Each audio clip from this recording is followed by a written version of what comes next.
وَلَقَدْ يَسَّرْنَا الْقُرْآنَ لِلذِّكْرِ فَهَلْ مِن مُّدَّكِرٍ هذا القرآن يوحدنا لطريق الخير يوجهنا الله تعالى أنزله ورسول الله معلمنا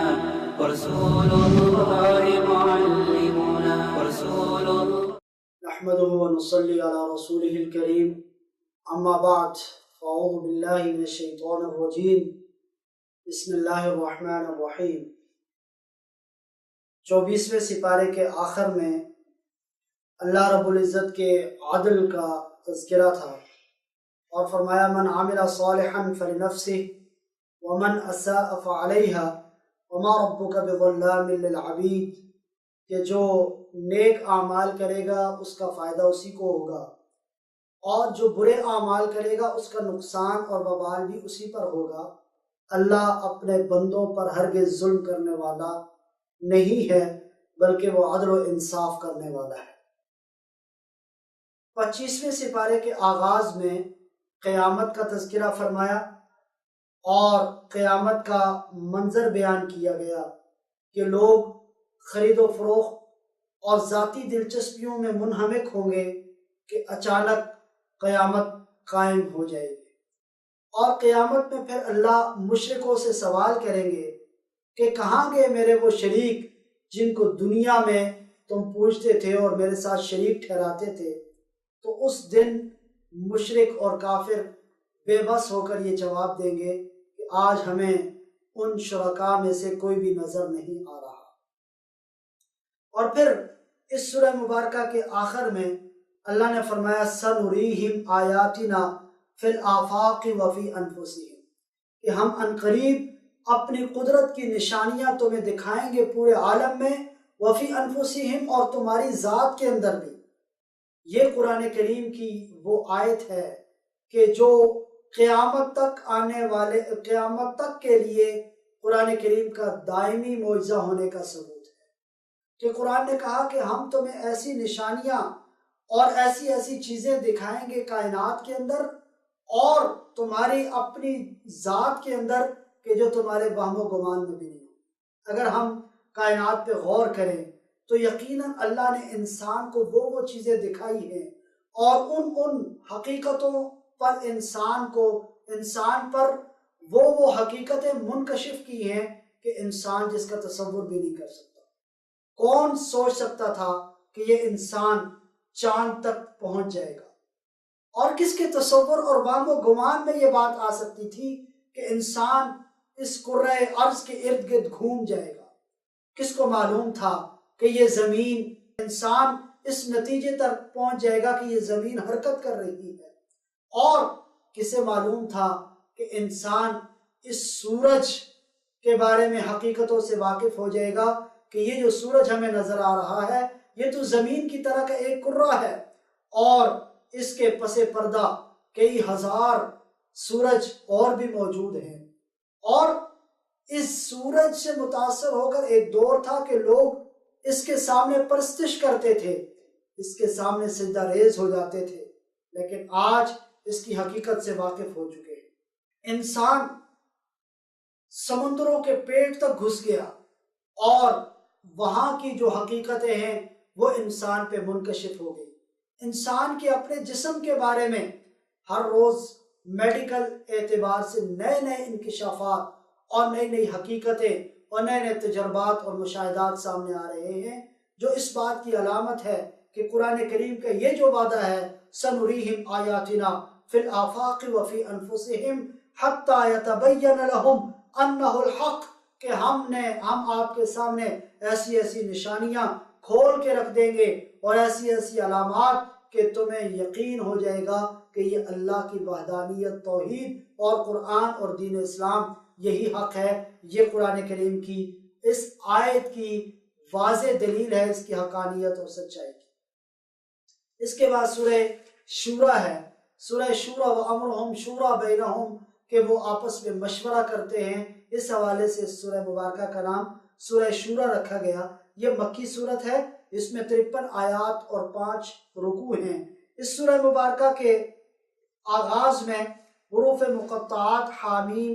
عین سین قاف، یعنی یہ وہ حروف مقطعات ہیں جو اللہ اور اس کے رسول صلی اللہ علیہ وسلم کے درمیان راز ہے، اور بندوں میں سے کوئی اس کا معنی اور مفہوم نہیں سمجھتا۔ یہ حروف مقطعات سے اس سورہ مبارکہ کا آغاز کیا گیا،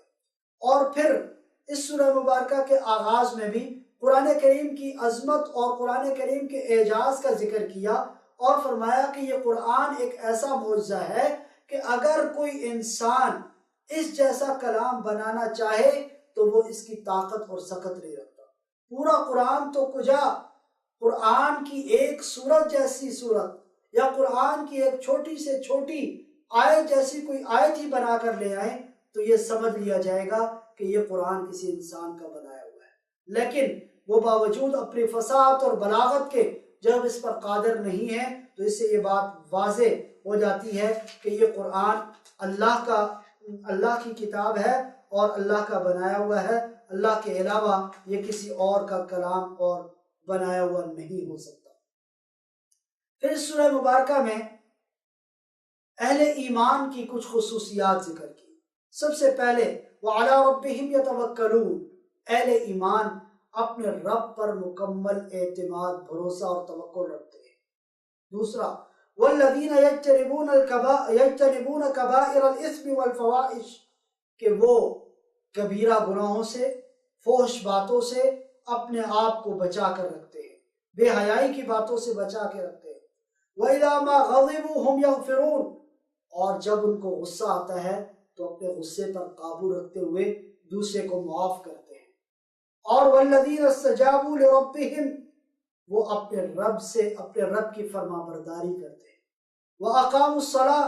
نماز قائم کرتے ہیں۔ وَأَمْرُهُمْ شُورَىٰ بَيْنَهُمْ، اور دین کے معاملات میں، دنیا کے معاملات میں باہمی مشورے سے چلتے ہیں۔ وَمِمَّا رَزَقْنَاهُمْ يُنْفِقُونَ،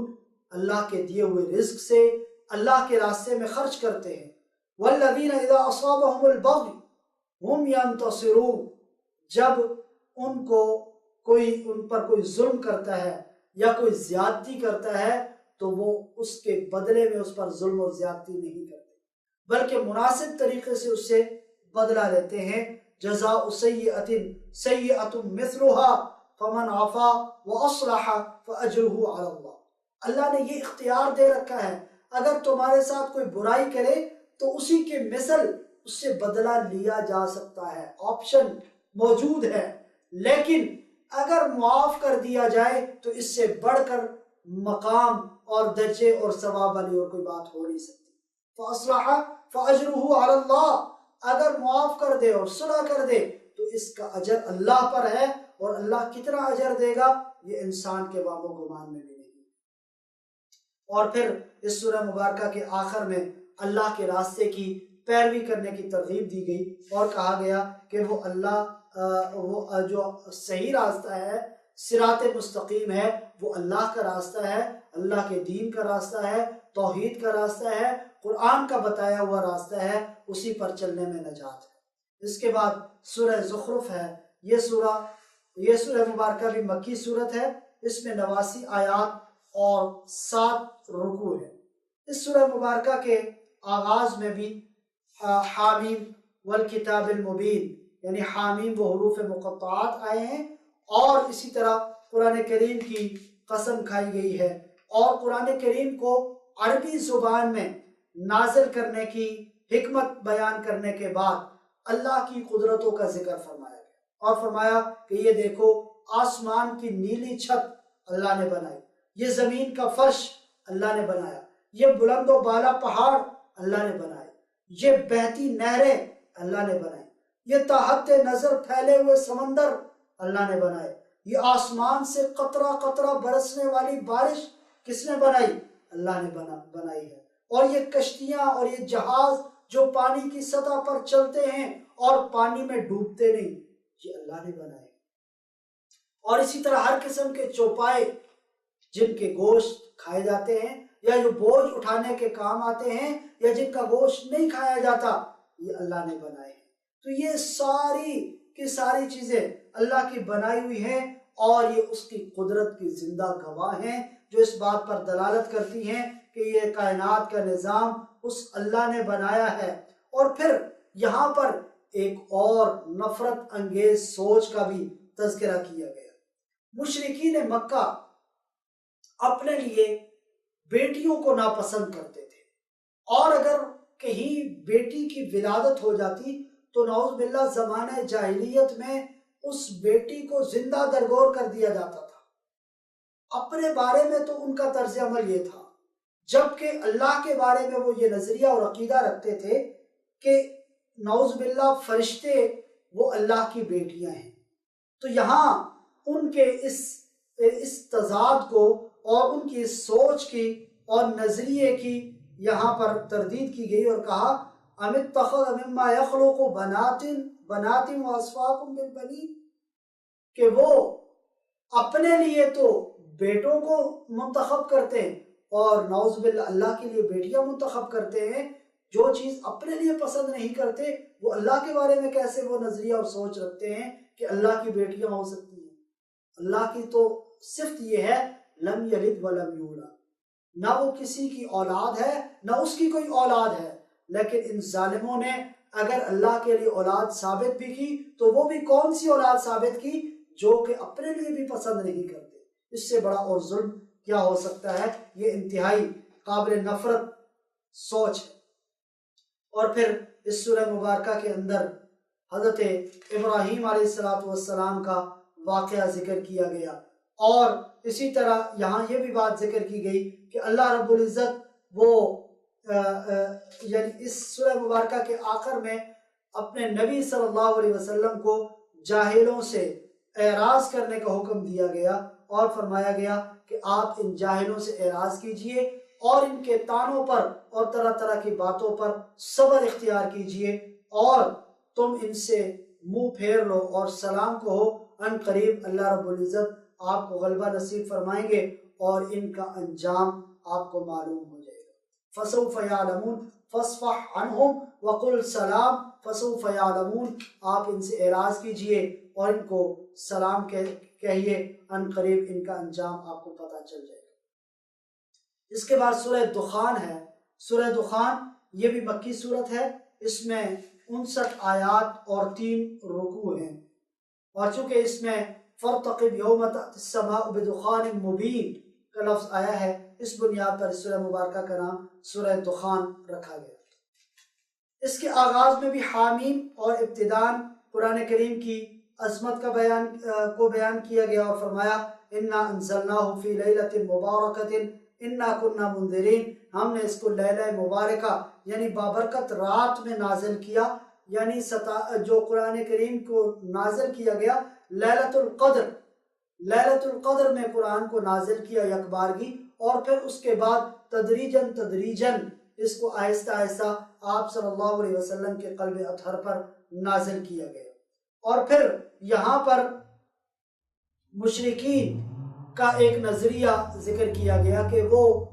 بعث بعد الموت یعنی موت کے بعد کی زندگی میں ہمیشہ شک کیا کرتے تھے، اور وہ کہتے تھے کہ ایسا نہیں ہو سکتا کہ موت کے بعد دوبارہ زندہ کیا جائے۔ تو یہاں ان کے اس نظریے کے بارے میں کہا کہ اللہ رب العزت موت کے بعد دوبارہ زندگی عطا فرمائیں گے اور حساب و کتاب اور جزا اور سزا کا عمل ہوگا۔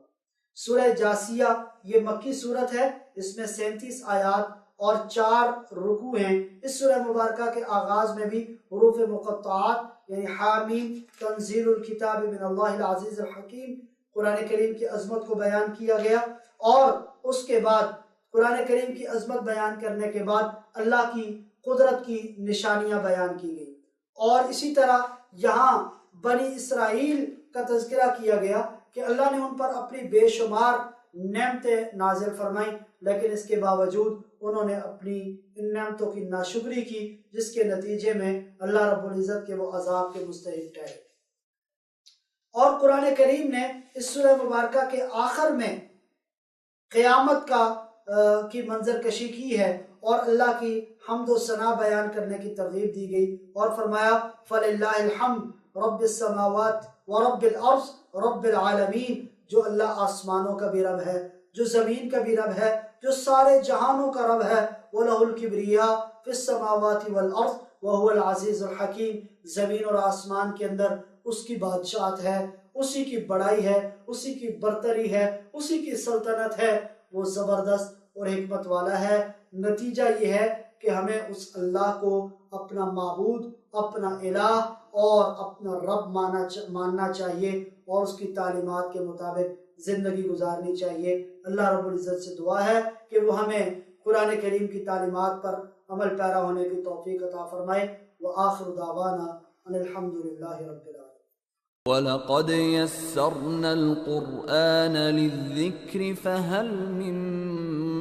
مُدَّكِرٍ هذا القرآن يوحدنا لطريق الخير يوجهنا الله تعالى أنزله ورسول الله معلمنا ورسول الله